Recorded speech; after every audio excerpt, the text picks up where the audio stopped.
One of the most beautiful, really breathtaking things was the Osage walking in a row. He said they really understand each other and they're not trying to change each other. I know, no, this is not what Little House is like. Okay, let's find our single hunk. Telling the girls that he loves them.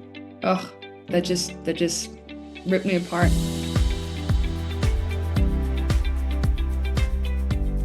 Hi, everyone. Welcome to the Heart Emotion Podcast. I'm so excited to welcome Rebecca Amzallag to the podcast. How are you doing, Rebecca? Hi, I'm doing great. I'm really happy to be here. I am thrilled to continue talking about this show, this character. We're number one for the second week in a row on Netflix worldwide. We're all just still, fist pumping the air. So Those of you watching and listening probably recognize Rebecca as Lacey Aubert on Little House on the Prairie. And like you said, it's number one the second week now on Netflix. So when you hear stats like that, how does that resonate with you? And especially when you think about there's so much out there on Netflix, and that Little House on the Prairie is what's number one. it makes me so happy for everyone, and not just us, who are on the show, but for everyone watching, because it makes me think that people are watching things that either remind them of their childhood, they're watching it with family, the generations who grew up watching it, which are so many because it never stopped airing, are watching it with their kids.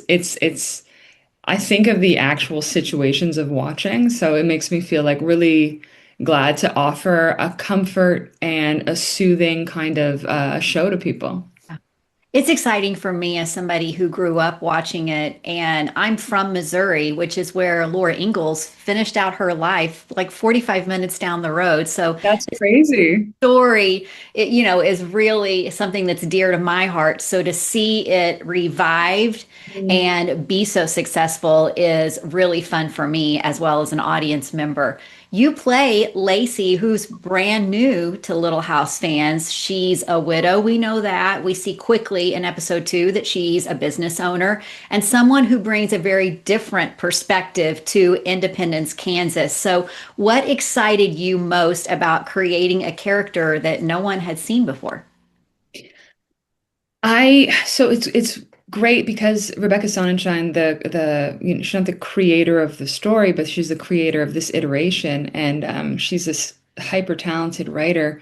The way she wrote Lacey in the first few scripts that I read reads exactly like the books, tone wise, energy wise. So, you know, if you think about book three and you think about the introduction of Mr. Edwards, for example, and we get this kind of kooky guy and these lovely drawings, you know what I mean, in the books. And so you have this kind of zany character who's possible. So I think that Lacey got to be a zany possible character and zany in a very realistic way, I'd say. She's not kooky, but she's definitely out of the ordinary. And I don't think I realized how great it would be until I stepped into her boots and stepped into her clothes. Um, and more as we talk about the show and as I rewatch it and as I chat with friends and family, I realize how important of a character this was, to bring in as an example for the girls, all the young people on the show, that you could really do what you want to do. So um, I nerded out a little bit. I watched everything I could about, the Ken Burns documentary about the West and other shows. Deadwood is always been a favorite of mine. And so these characters, the Calamity Jane in that show, someone who's a bit more serious and a bit more proud and a little bit more feminine, but I got to really pull inspiration from so many places. So it was a thrill to build this character with um, such access to so much material that backs up her being a realistic person. Yeah. Was there something about Lacey that felt very familiar to you personally, or is she completely different from who you are? Um, my partner and I joke as some of the lines that she was given sound like things I would say, Yeah. I love marriage, but not for me. That's a very, very real example of what I have, as a value. And uh the Frenchness, and I've talked about this in other chats, but I think it's so cool that one of the qualities I attribute to French women is that they don't waver on their values, and they're not afraid to have conflicts, lose relationships, perhaps, or endanger relationships with honesty, which usually leads to probably more intimate relationships. But I think that there's something of the way British and North American posturing as women is that we don't say what we think. We go with what is conforming to norms, conforming to what is expected, perhaps. And it's very prescriptive. Whereas French women are not that way. I was just in France like a month ago or something, and still to this day, even my aunts are elegant, beautiful, very put together, but there is a sharpness to their eyes and a fearlessness of their conviction. So I drew on that, which exists within myself, but there's a little bit, being from both France and from North America, um, there's a little bit of a conflict within me, or I think that it stands out a little bit to be strong in your opinions, but Lacey doesn't have that problem, so I drew on that. Yeah. It Mhm. worked very well. Thank you. We are introduced to Lacey in episode 2. So you arrived on set maybe a little bit later than some of the other cast. What was that like for you? Was that intimidating? Were you excited when you showed up? I'm always so excited. I love new sets, and once they've hired me, I'm not scared anymore. Sometimes I'll get hired without auditioning, and that scares me a little bit because I'm like, well, are you sure? But because they went through a long process of choosing, I felt confident that the Lacey I was building was the Lacey they needed for the show. All that being said, the warmth of the team is unmatched, both behind the camera and in front of. We spent a lot of time together as a cast group, and when I got to set my first day was with Meegwin and Luke, and I had no idea how elaborate the shop and the card room would be. And so that was a big surprise. It wasn't so much intimidating, but I had to readjust. I thought, this would be three guys in a bar and maybe a couple of guns behind me. And so they had this unbelievable. So Jonah, the art director, it's so beautiful, the show. I just a shout out to how beautiful and how intricate the show is between the wardrobe and all of the art. It's just it still awes me. But that I had to adjust to it. I wasn't necessarily nervous, but I don't know if you remember the scene where I'm filling a box while talking to Pa and Mitchell. And maybe at home we don't know this, but we shoot a scene, we shoot it about 50 times if you consider all the angles we're doing. And I had to do a lot of business, is what they call it. And it was just, I was like, okay, the first thing I'm doing is acrobatics, like turn around here, turn on a lamp that doesn't actually have a switch, and then we'll turn this light on. It was like, so it's very great to get out of your head because I'm not worried about myself. I'm not worried about my performance. I'm not worried about what the other actors think about me. I'm worried about, okay, first this, then this, then this, then this. So it's almost like a saving grace to have something physical to do. So I was saved. Yeah. Loved that in that moment. I think that even the set deck and everything helped to define who Lacey was. It Mhm. was fantastic to see when you're surrounded by all of that. Is there something maybe on set that just really caught your eye? You're like, if I could take it home, like that just really defined who she was. Mm. Um, There is one vest, and I think we found this vest. It's a gun vest actually, but we didn't put any guns in it. We had the guns around on a belt that I was wearing around my hips. But this vest, she wears it a lot in the show, and I want it. Mitchell, if you're Yes. listening, I would like that, please. If you want to send it to me, I'll hand over my address. It just really felt because it's elegant, it's cool, it's slightly aggressive and intimidating, but she wears it as a piece of not fashion, but and the effortlessness she carries in the clothes she has. So I love that piece. Costumes in general in season one of Little House on the Prairie were so fun to look at. I know I just visited with McLean Fish, and he was like, yeah, some of them were really hot, especially for the ladies who had to wear multiple layers. But I love that scene when Pa introduces Lacey to the rest of the Ingalls, and you just see Laura's face light up when she notices Lacey's pants. So, Mhm. what was it like being able to wear those costumes that were designed for Lacey? It was great. Also, I didn't have to wear a corset because Lacey doesn't wear a corset. So I was, blessed. Um, it was so fun. A shout out to the hats, the beautiful Oh, angel yeah. kind of hats. I love those that all the ladies were wearing. I don't actually know where they got those, but they're so special. Lacey's got the coolest clothes in the show by far. And these are because she adjusted all of these clothes from men's clothes to her body. Um, and so there were no pants for her, there were no shirts the way she likes to wear them. So everything is, you know, um, made to fit her in a way that she's really comfortable. But getting to be, and it's so funny, since the show has come out, a lot of friends have been like, wow, the actress who plays Laura looks like she could be your daughter. And I was like, oh, that's interesting. And I wonder if they thought of that in casting to have Interesting.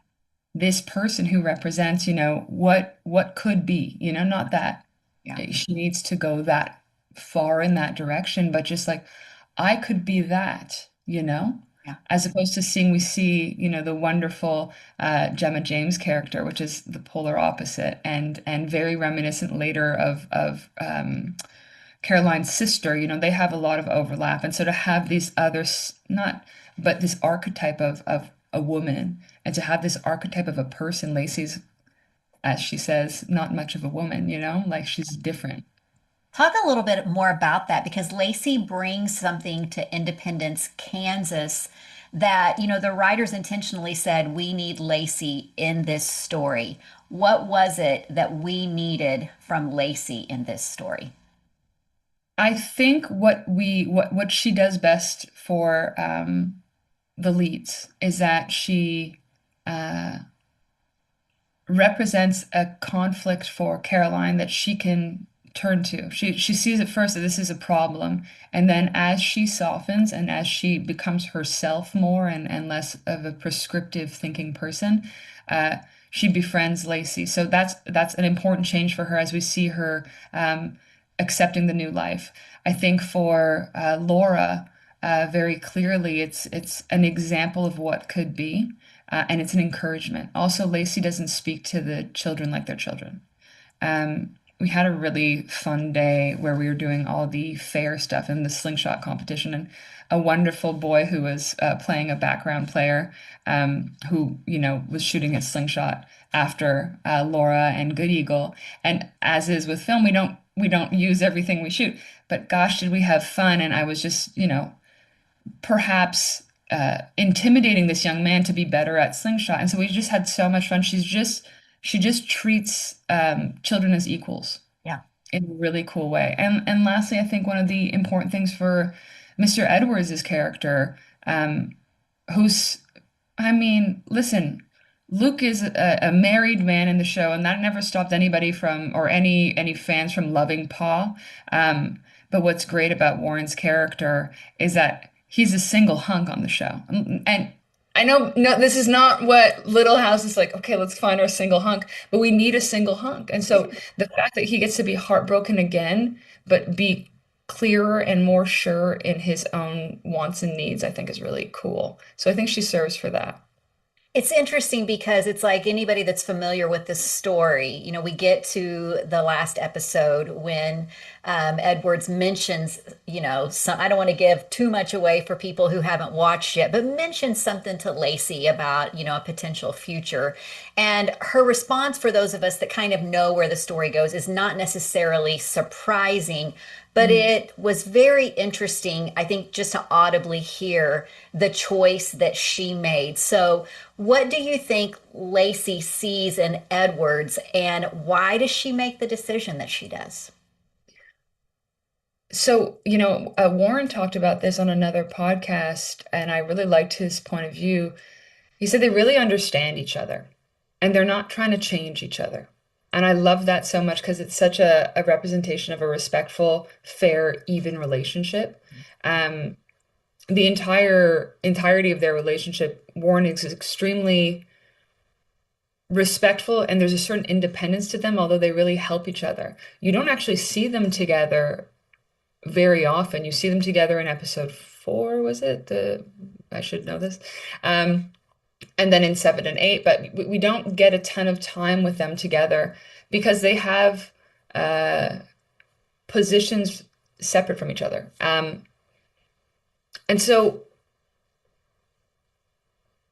she values her own integrity over anything else. And I think she values his as well. So because of that, what's most important is that if he wants something from the depths of his heart, he should have it. And the fact that they love each other, and they do, complicates that, but they can prioritize. I Hmm. mean, who knows what'll happen in the future? I don't know. We know what the story tells us, but you know how Netflix can do whatever That's they want. right. They can do whatever they Um, want. but it's I think really beautiful to show that um, you don't have to have compromise to get along, you know? Yeah. Yeah. Was there a scene, once it was all said and done, that was maybe more emotional for you than you initially thought it would be? Oh, for sure. The final scene where again, I don't want to. So there's a scene where Lacey has to come deliver a message for Edwards because he couldn't be there to the girls, Yeah. and telling the girls that he loves them. Oh, that just ripped me apart, and I was just like, oh, this Me is so. too. Me too. I was crying. This is great. But I didn't expect it. And so when we were on the day and doing it, I was just like, oh, and gosh, those girls are so wonderful. They're Yeah. so available, and working with them was the easiest thing. Yeah. I think that was something that I really attached myself to growing up was that relationship between Edwards and the girls. And I think that Warren and the girls have done a fantastic job of recreating that connection, honoring Absolutely. what we are used to, but also just bringing it back fresh for people who maybe don't know the story from. Absolutely. If you could have your wish, because I think there's more to Lacey's story, would you like to have a prequel to Lacey's story, or maybe add on an episode 9 and 10 to season one so we would know more about her? For me, the prequel is 100% where I'd go. I want to see what happened with husband number one. I want to see how a woman in, you know, the Industrial Revolution in France, where anybody who's not upper class is struggling. Yeah. I want to see her. How does she have money to get on a boat? How does she learn how to defend herself? What happens to her? It can't be pretty. And I got to explore all this when I was building the character, of Yeah. course, but I'm not a writer, and so what I come up with is still fun. So if a writer took to that and showed us what it looks like to become the type of woman who, in a town of not necessarily lovely characters all the time, can hold down the fort and be unprotected by a man. I think Yeah. that's really cool. I spend a lot of time doing my ancestry, and it's not so much about piecing it all together, but I continue to just be astounded by the women, especially, and their level of resilience and the things that they went through. So I completely agreed. Like, how did she get to where she is and to be successful? Yeah. And I mean, a bit on that note, I love thinking and like meditating on the fact that we carry the DNA of millennia of women who have had this recovery, this resilience. And Yeah. so what I really liked about Lacey is one, what I like about Caroline's character, what I like about Gemma's character, because Gemma is also, even though she again has some bad notions, um, her, Emily, and Caroline represent a fight, and it's and when somebody hasn't seen the show, they're not fighting with each other. They're fighting for their own establishing of values, for their own family, and all those things. That's so exciting to me. I Absolutely. love it. And for people to connect and say, "Oh yes, 3 or 4 generations ago, that was my great great great great grandmother or whatever." That's so cool. And isn't it fun when you have those moments where, you kind of feel a little bit under it or defeated and you're like, no, I can do this. They did this. They did it. I can do it. Yeah, absolutely. Looking back, do you have a particular day of filming that really sticks with you? I do. The actor who plays Eli James is a very dear friend of mine, Michael Hawke. He's a deeply talented Irish actor, and he's very funny. And then one day he got called in to do, just a test while we were all shooting. And he just threw on a purple wig and just was making us all laugh. And it was such a warm feeling to have, both old friends and new friends and just a really beautiful fun. It feels like you're at camp, even though I've never been to camp, so I Yeah. wouldn't actually know, but it feels like what I think summer camp would be. That was really special. And then one day my partner and my baby came to set, and that was really lovely as well. So it sounds like the set environment in general was just an amazing set to be a part of. I've not experienced it before, and everything is unique and special, but like it's very dear in my heart. You've done several projects. What would you say sets Little House on the Prairie apart from anything you've ever done? I think that a show produced by women, written by women, show run by women, and directed by women, um, offered a sense of let's break the mold. There are many, many projects that I've been on that have been directed by all types of folks, but I think the fact that um, this was a cast and crew that was completely diverse, non-tokenist, and hyper talented. And it just so happened that the layout was at least 50-50 women. And I don't know if that makes for a better set, but the coincidence speaks Yeah. loudly. Yeah. I think that made it really special. Absolutely. Are you able to pinpoint a favorite thing about Lacey? Or is it the combination that, of all that she is? One of her faults is one of my favorite things is like she's quick to react and quick to anger, and then she can walk it back. She's like, "Oh, okay, that's fine. That's not what I thought. Okay, that's fine." Yeah. Yeah. But she's unapologetically sharp. Sometimes she makes mistakes. She's a bit I don't know. She's not precious and she's not self-conscious, and I love that. Even though she's, you know, putting, her foot in her mouth sometimes, and saying things that, Emily might not like. I'm thinking of the conversations they have. I really like that. And probably that personality or the way that she reacts may be what, well, I mean, mistakes and not got her to where she is. So it's probably Absolutely. played more in her favor than not. Yeah, So, hope the result says yes. yeah. After viewers finish season one, what do you hope they take away from Lacey's journey? Um, I think most importantly that being true to yourself is more important than being true to or compromising is one thing, but self-betrayal is another, and we don't do that. We don't do Yeah. that. Yeah. Such a good point. For those that haven't seen Little House yet, which is crazy to think, or those that go back and do a rewatch, is there something that you hope viewers don't miss in the rewatch? Um,